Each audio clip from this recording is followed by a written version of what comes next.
Aí está Pedrosa. Ainda despois de morto segues perseguíndome. Non me esquece que foches o principal instigador do meu crime.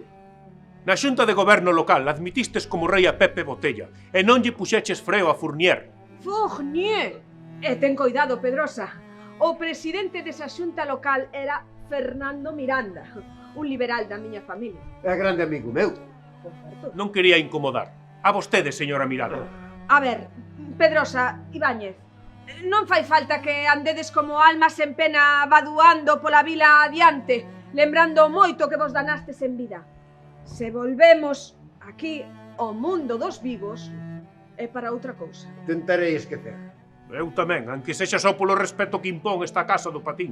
A casa do patín, sen patín, nin escalineta para subir.